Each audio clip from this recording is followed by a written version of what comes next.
ஐயா, 30 ரூபாய்க்கு எப்படிங்க ஐயா உங்களுக்கு ஜிகர் தண்டா கட்டுப்படி ஆகுது? உங்கள் ஜிகர் தண்டா டேஸ்ட்டு அவ்வளவு சூப்பராக இருக்குது. பொழுதுனிக்கு குடிச்சிட்டு இருக்கலாம் போல், அவ்வளவு டேஸ்ட்டாக இருக்குது. விலையும் ரொம்ப கம்மியாக இருக்குது. காலையில் எந்திரிச்ச உடனே எப்போ போய் உங்கள் ஜிகர் தண்டா சாப்பிட்லான்னு அவ்வளவு ஆவலாக இருக்குது. நானும் நிறைய இடத்துல ஜிகர் தண்டா சாப்பிட்டு பார்த்துருக்கேன்.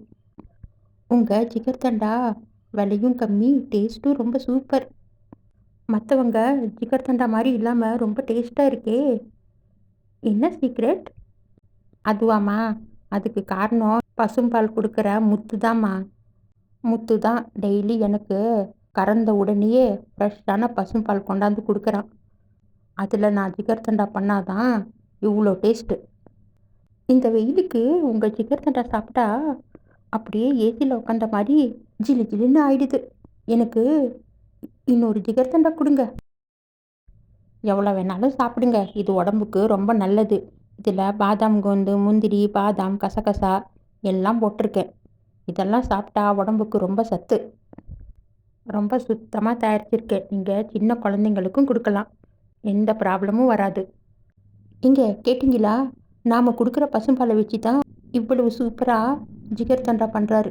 அவர் விலை கம்மியாக கொடுத்தாலும் கூட்டம் எவ்வளோ வருது பார்த்தீங்களா? அதான் அவருக்கு நிறைய லாபம். கடை திறந்த உடனே கொஞ்ச நேரத்தில் எல்லாமே விற்று போயிடுது. அவர் நம்ம பசுமாட்டு பால் வச்சு தானே இவ்வளோ நல்லா டேஸ்ட்டாக ஜிகர் தண்டா எல்லாம் பண்ணுறாரு. காசு கொஞ்சம் கூட சேர்த்து கேளுங்க. இப்போது விலைவாசி எல்லாம் ஏறி போச்சு இல்லை? சரி, நான் நாளைக்கே காசு சேர்த்து கேட்குறேன்.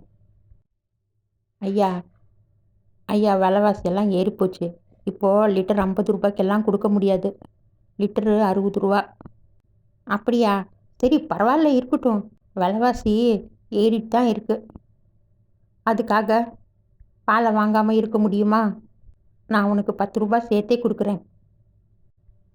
பார்த்தீங்களா, 10 ரூபா பாலை ஏற்றி விற்றாலும் அவர் வாங்கி வியாபாரம் பண்ணுறாருன்னா அவருக்கு எவ்வளவு லாபம் வரும்.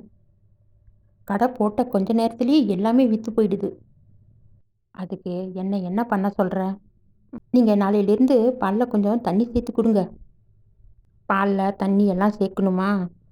அப்புறம் அவர் எங்ககிட்ட பால் வாங்கலைன்னா இப்போ மொத்தமாக நான் அவர்கிட்டே கறந்த பால் எல்லாம் கொடுத்துட்றேன். எனக்கும் அங்கங்கே போகிற வேலை எல்லாம் மிச்சம்.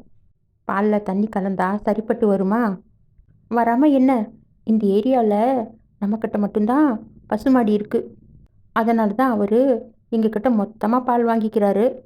அவரும் காலையில் எந்திரிச்சு வெளியே அலைஞ்சி திரிஞ்சு போய் பால் வாங்கணும்னா முடியாது. அதனால வேறு வழி இல்லை, அவர் நம்மக்கிட்ட தான் பால் வாங்கி ஆகணும். சரி, அப்படியே பண்ணி பார்க்கலாம். என்னங்கய்யா, உங்கள் ஜிகர் தண்டா சாப்பிட்றதுக்கு அவ்வளோ சூப்பராக இருக்கும். இப்போ என்னமோ கொஞ்சம் டேஸ்ட்டு கம்மியான மாதிரி இருக்குது. உங்களுக்கு 30 ரூபாய்க்கு கட்டுப்படி ஆகலைன்னா ஒரு 40-50 ரூபாய்க்காவது கொடுங்க. ஆனால் இது மாதிரி டேஸ்ட்டு கம்மி பண்ணி கொடுக்காதீங்க. எப்போவுமே ஜிகர் தண்டா பண்ணுற மாதிரி தான் பண்ணிகிட்ருக்கேன். ஏன் இப்படி டேஸ்ட்டு கம்மி ஆகுதுன்னு எனக்கும் ஒன்றும் புரியல. ஆமாங்கய்யா, இது பார்த்து சரி பண்ணுங்க. இல்லைன்னா உங்கள் கடையில் யாருமே ஜிகர் தண்டா வாங்க மாட்டாங்க. இப்போவே கூட்டம் பாதியாக கம்மியாயிடுச்சு. என்னமோ தெரியல, மாட்டுக்கு உடம்பு சரியில்லை போல். பால் எல்லாம் ரொம்ப தண்ணியாக இருக்குது. ஜிகர் தண்டா பண்ணால் அந்த டேஸ்ட்டே வரமாட்டேங்குது.